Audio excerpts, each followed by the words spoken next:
Bienvenido, profesor, a nuestro trabajo grupal de fin de semestre sobre el resurgimiento del fascismo. ¿Qué es el fascismo?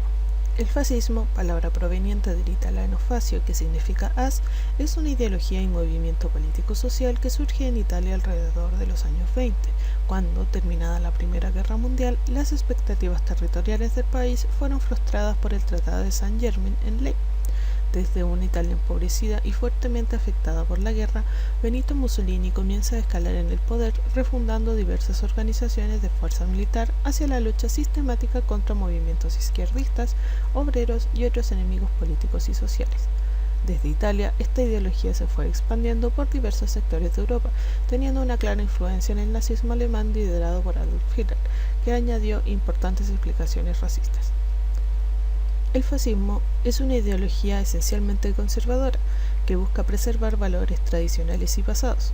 Se caracteriza principalmente por ser una ideología profundamente antidemocrática, comúnmente representada en gobiernos dictatoriales, promilitar, proporcionando gran poder a la policía y a organismos de represión, ultranacionalista, particularmente ideas estrechamente relacionadas con sentimientos patrióticos, racista y antisemita, donde existe una idea de pureza por sobre grupos externos, machista, donde el hombre heterosexual debe ser dominante por sobre otros géneros, y además se encuentra en una posición procapitalista, en consecuencia anticomunista.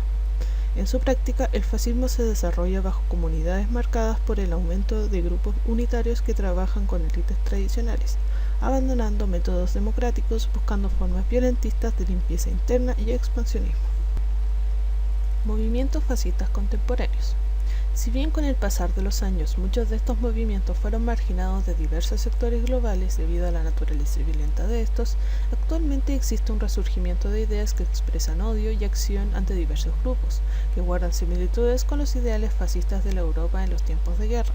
Ejemplos claros de este surgimiento neofascista son las diversas organizaciones que apoyan la supremacía blanca y se han visto en aumento desde el año 2000. Algunas de estas organizaciones, como el Identity Bloc, Movimiento de Orgullo Nacional en Bosnia, y el European American Unity and Rights Organization en Estados Unidos, movimientos que plantean ideas ultraconservadoras, nacionalistas y racistas, que operan sin ningún tipo de respuestas por parte de los gobiernos de dichos países. El nuevo auge de grupos que actúan bajo el supuesto de la supremacía blanca y la discriminación puede hallar su origen en un sujeto que tiene como actitud principal el prejuicio. Este sujeto es atraído hacia el acto por medio de la propaganda de los grupos fascistas, que se disfraza de objetivo y eficiente, buscando el dominio político y social de la raza blanca por sobre otras. Incitan al individuo a decir lo que no se puede decir, a buscar la libertad de expresión del fascismo utilizando falsas equivalencias entre la ultraderecha y las nuevas maneras de pensar, como el uso de la violencia, los espacios de expresión pública y participación política. Quienes pertenecen a estos grupos poseen perfiles de conservadurismo extremo e ideas de pureza, el culto de la tradición, al heroísmo y la acción, al no debate, elitismo y extremo nacionalismo son las características principales que definen el objetivo de la propaganda fascista. Bajo estas características es fácil caer en problemas como la discriminación, el racismo, entre otros. Belling nos explica que una persona con prejuicios posee una opinión definitiva y desfavorable sobre ciertos grupos, y cabe esperar que la persona con prejuicios tenga una prevención contra los miembros individuales de estos grupos, simplemente porque son miembros de un grupo determinado. Este nos cuenta también que la discriminación es una acción y en consecuencia puede haber prejuicios sin discriminación, viceversa o ambas al mismo tiempo. En este caso, una persona fascista posee prejuicios contra ciertos grupos, como los obreros, personas de otros géneros, la comunidad LGBT, extranjeros, etc. Y no solo eso, sino también sobre aquellos grupos que piensan distinto.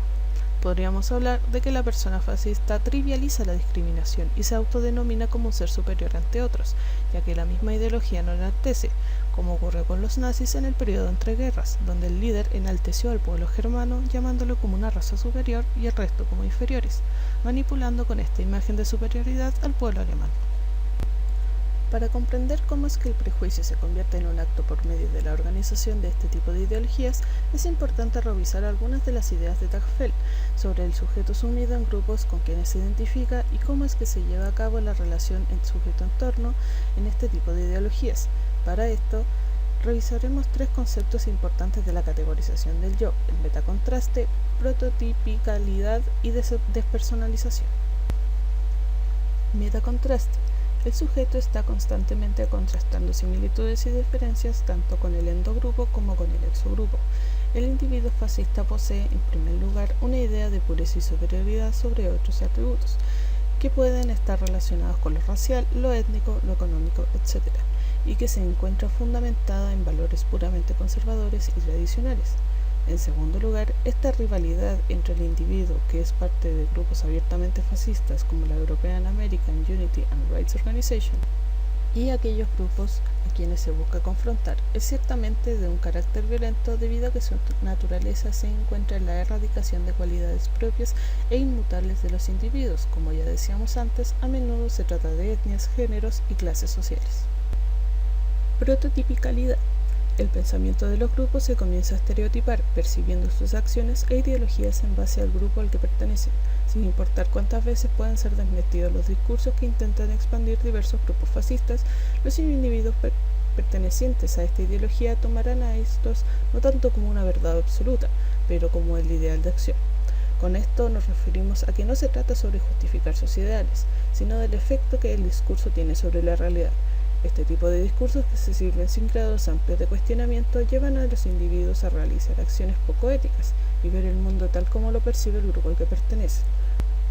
Un ejemplo importante de un alienador de los sujetos que son parte de la ideología es el de la teoría conspirativa de extrema derecha llamada el Gran Reemplazo, que habla sobre un plan liderado por élites judías ampliamente liberales, donde el objetivo de estas es el reemplazo y eliminación de la población blanca, europea y cristiana a través de las políticas migratorias que destruirían la cultura.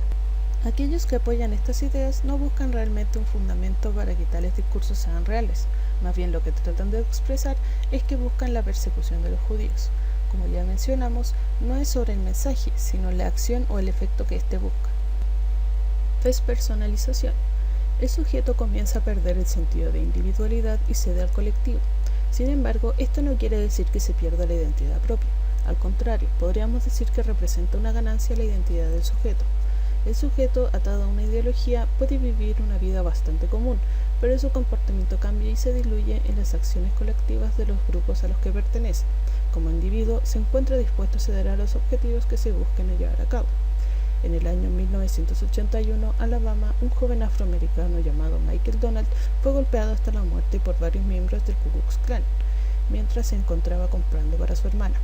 Este caso pasó a ser conocido como uno de los últimos linchamientos ocurridos en los Estados Unidos, donde a pesar de los diversos cambios sociales que surgieron en la época mucho antes, grupos como estos seguían operando sin ningún tipo de represalias. Henry Francis Hayes, el principal perpetrador de dicho asesinato, si bien no representaba algún tipo de prontuario delincuente en su historial, era un individuo abiertamente racista y perteneciente al grupo United Klans of America. Fue ordenado por los líderes de la organización a cometer el asesinato, seleccionando aleatoriamente a cualquier persona de color que viera primero. Henry negó hasta el día de su ejecución el cometer tal acto. Conclusión. El surgimiento de nuevos movimientos fascistas puede ser explicado tanto desde las características individuales de los sujetos por medio de los conceptos del prejuicio y la discriminación, como por la estructuración de los grupos que comparten ideas ultraconservadores, llevando a cabo la acción fascista.